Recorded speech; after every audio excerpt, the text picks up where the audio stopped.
महाराज जी, मैंने संकल्प लिया था बाबा विश्वनाथ जी के सामने कि ब्रह्मचर्य नष्ट नहीं करूंगा, लेकिन कुछ महीने में टूट गया। हे प्रभु बचा लो। क्या भगवान मुझे माफ करेंगे अभी? अब मैं आगे भी संकल्प संयम से। संकल्प से काम नहीं चलता, सावधानी से काम चलता है।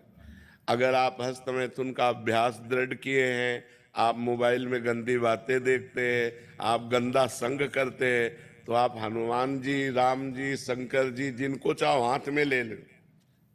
नहीं, गंदा आचरण छोड़ो।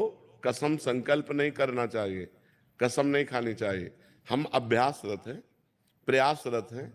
हम ऐसा प्रयास करेंगे कि जीवन में ना हो। कसम नहीं खा रहे।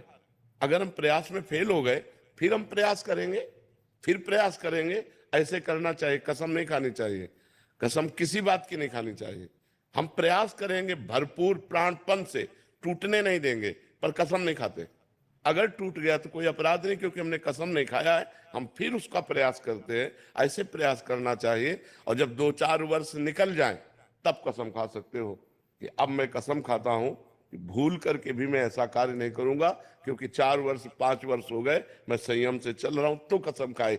कसम बिगड़ैल में नहीं खाई जाती, कसम बनने पर खाई जाती है। बिगड़ैल में तो प्रयत्न किया जाता है अपने बिगड़े स्वभाव को सुधारने का। तो देखो, विश्वनाथ जी पिता हैं, परम ज्ञानी, ज्ञान के समुद्र है।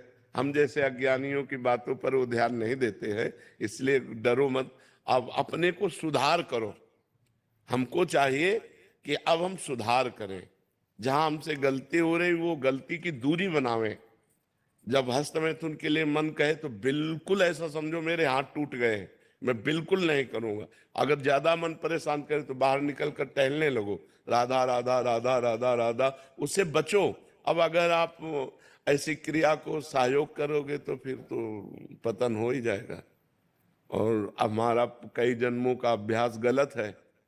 अच्छा अभ्यास तो अब हम शुरू कर रहे हैं, और बुरा अभ्यास तो बहुत जन्मों का है, तो हमको गिरा तो देगा ही। इसलिए बहुत सावधान रहना चाहिए। ईशा यादव जी, हैदराबाद से। राधे राधे महाराज जी। महाराज जी, जैसे हमारा अपने परिवारजनों से मोह होता है, क्या वैसे ही हमारा अपने गुरुदेव के प्रति मोह होता है या स्नेह होता है? महाराज जी, कैसे पता चलता मोह नहीं होता, गुरुदेव से प्रेम होता है। जो सतमार्ग में है उसे प्रेम शब्द कहते हैं, और जो असत से है उसे मोह कहते हैं, राग कहते हैं, आसक्ति कहते हैं, स्नेह कहते हैं। असत है पंचभूतों से रचित ये शरीर। जब हम गुरुदेव से प्रेम करते हैं तो गुरुदेव हमें भगवान का नाम सत, भगवान का रूप सत, भगवान की लीला सत, भगवान का धाम सत, ये सत का संग कराते हैं। इसलिए गुरुदेव सत स्वरूप है। गुरुर ब्रह्मा, गुरुर विष्णु, गुरुर्देव महेश्वरा, गुरु साक्षात परब्रह्म, तस्मै श्री गुरुवे नमः। गुरु साक्षात परब्रह्म है।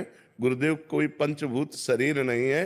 तो जब हम गुरुदेव से प्यार करते हैं तो वो हमारे शास्त्रीय पद्धति में वो प्रेम माना जाता है। ध्यान मूलम गुरु मूर्ति, पूजा मूलम गुरु पदम, मंत्र मूलम गुरु वाक्यम, मोक्ष मूलम गुरु कृपा। तो गुरुदेव भगवान है, ना कि मनुष्य। तो गुरुदेव से